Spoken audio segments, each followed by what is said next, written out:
Thank you for the music. Mamma Mia as the quintessential jukebox movie musical.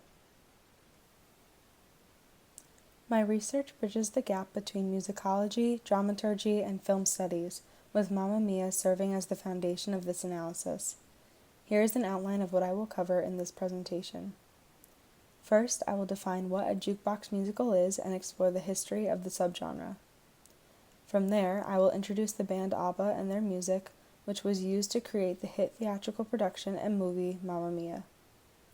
By considering adaptation theory, we can explore together the ways in which particular modes of adaptation are present in the music and plot of this movie musical. At the end of this presentation, we will be able to make educated conclusions about accepted and appreciated aesthetics of the jukebox musical subgenre, as well as understand why Mamma Mia is such a quintessential and successful example of a work of this compositional category. Whereas the traditional musical is comprised of songs that are entirely or nearly entirely original, the jukebox musical subgenre is made up of pre-existing music that was composed for other forms of entertainment. Some jukebox musicals include a wide scope of music across many genres or styles, but it is more common to confine such creations to works by a particular artist, band, or songwriter. A jukebox musical is different from a musical revue or tribute because the music it contains is linked via a cohesive plot or narrative. Creators of this subgenre intentionally choose songs out of music catalogs which speak to the story they are trying to tell. The name of the jukebox musical is based on the jukebox itself, like the examples displayed here. A jukebox is a coin-operated phonograph or compact disc player that would automatically play recordings based on the available selection of that particular machine. Jukeboxes may have themes to the music they contain, such as only including music from a particular artist or band, or displaying the greatest hits from a certain era. Similarly, a jukebox musical creates an environment in which audiences are enabled to listen to their favorite songs of the past, woven together by a common storyline.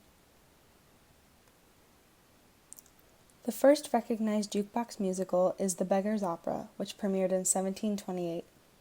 Ballad operas were satiric musical plays that used some of the conventions of opera, but without recitative.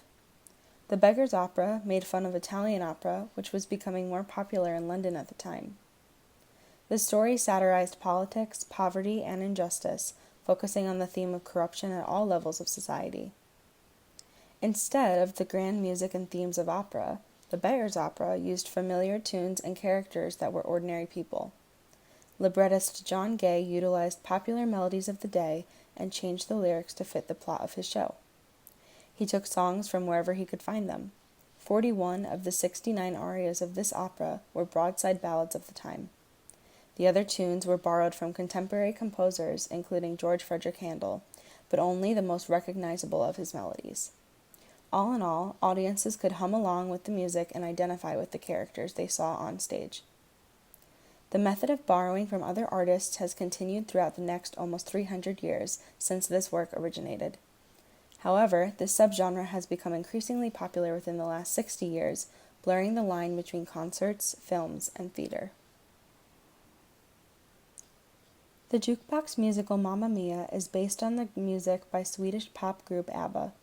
The band, pictured here, includes members Benny Andersson, Annie Frid Langstad, Agnetha Faltskog, and Bjorn Ulvaeus from left to right.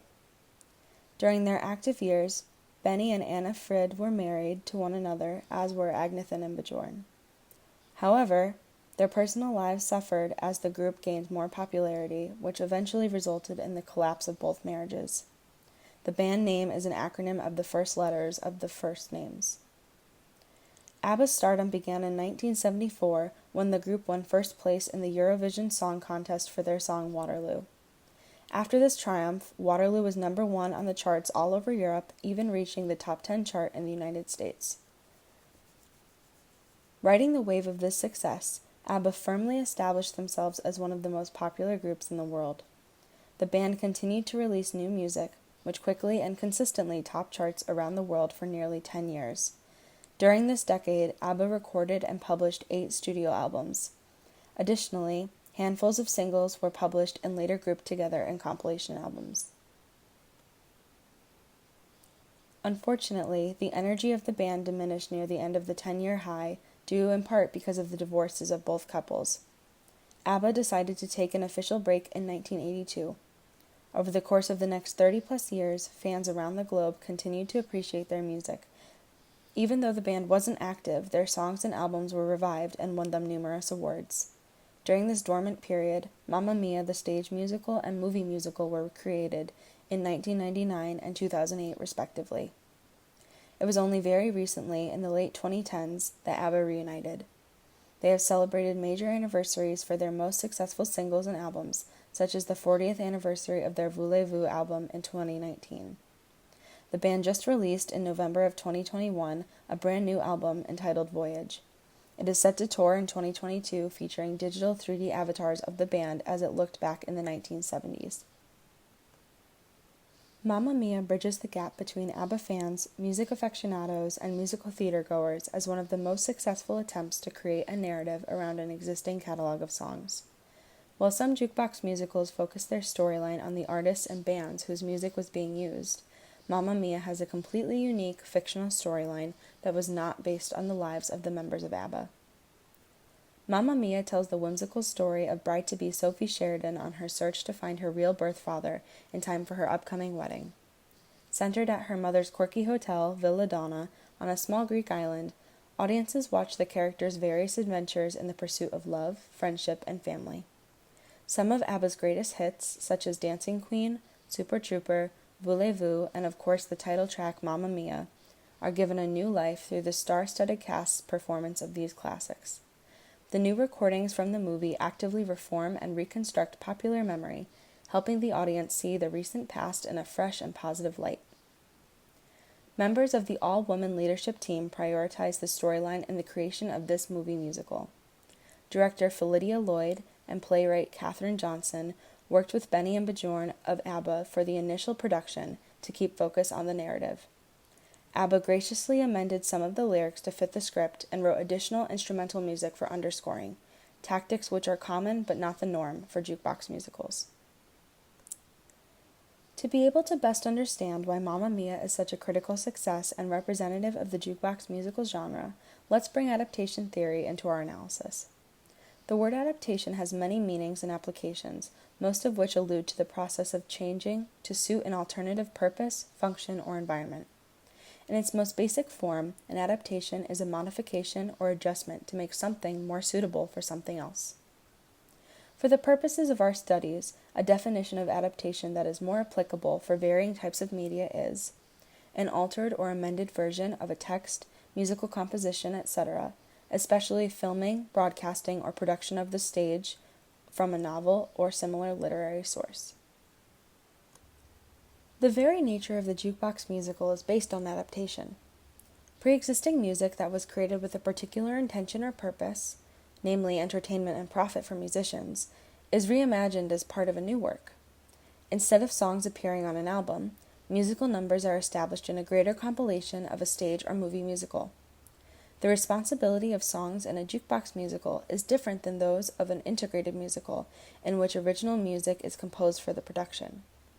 Rather than simply amplifying and expanding on their context, the songs within a jukebox musical leap from it and make connections with other parts of the audience's lived experiences. Audiences might be able to relate to when they sang and danced to these pop tunes in their own lives, which ultimately impacts their own perception of the show. At a foundational level, adaptation exists purely through new people performing the same music.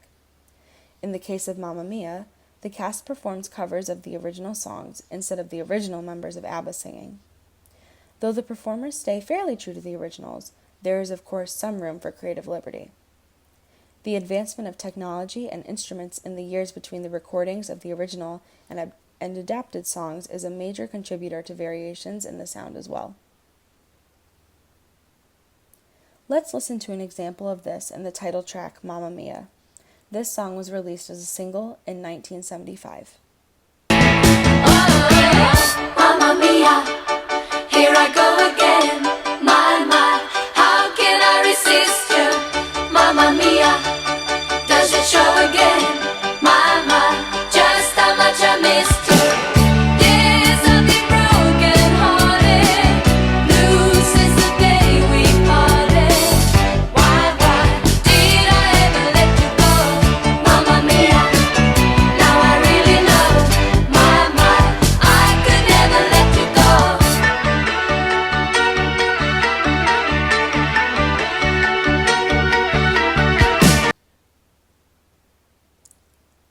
Nearly 30 years later, in 2008, the new cast recorded their version of this song.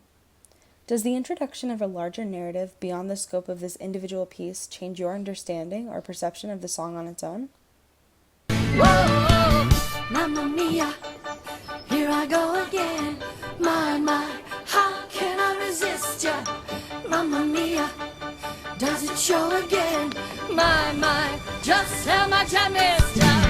Yes, I've been broken hearted, losing today we parted. Why did I ever let you go? Mamma Mia, now I really know. My, I should not have let you go.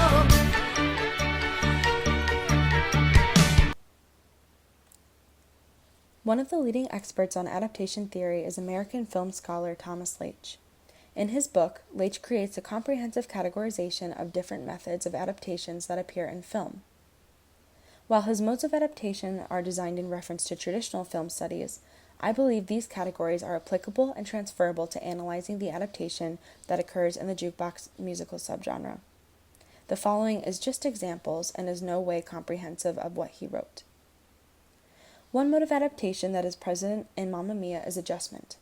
The already popular music of ABBA was adjusted, though slightly, to be more suitable for its purpose in this movie. Adjustment can happen in several different ways, independently or together. I think updating is one of the most prevalent of these. The songs are updated with the new musicians singing and playing, as well as more modern technology recording and editing the tracks. ABBA members aided in the rewriting of some of the lyrics for the sake of the narrative. Another mode of adaptation to analyze in Mamma Mia is colonization. Adaptations of this method use the pre-existing material as vessels to be filled with new meaning, creating a composite of the original and adapted works. Any new meaning is fair game. In Mamma Mia, an original ABBA song serves as the vessels to which the movie adds meaning through the narrative, as well as further developing meaning already present in the songs. A final mode of adaptation present in Mamma Mia is pastiche. Pastiche adaptations imitate an aspect of the original work. Unlike parody, pastiche celebrates rather than mocks the work that it imitates. All in all, jukebox musicals are created, among other reasons, to celebrate and honor the original bands and artists, and Mamma Mia is no exception. Thus goes the saying, imitation is the sincerest form of flattery. As I wrap up my presentation, consider this quote about the jukebox musical subgenre. No theater form is as single-mindedly devoted to producing pleasure, inspiring spectators to tap their feet, sing along, or otherwise be carried away. In conclusion, the jukebox musical invites audiences of all disciplines and from all walks of life to find common ground in a theatrical performance of popular music. These productions create counter-histories in which the past and present coexist through the use of plot, music, scene changes, and character development. Nostalgia is a natural byproduct of these shows. Mamma Mia, based on the legendary greatest hits of Swedish pop group ABBA, exists as a quintessential representative of the subgenre. Its success has helped solidify the structure of the up-and-coming subgenre while also serving as a foundation upon which more modern works of the subgenre have been created.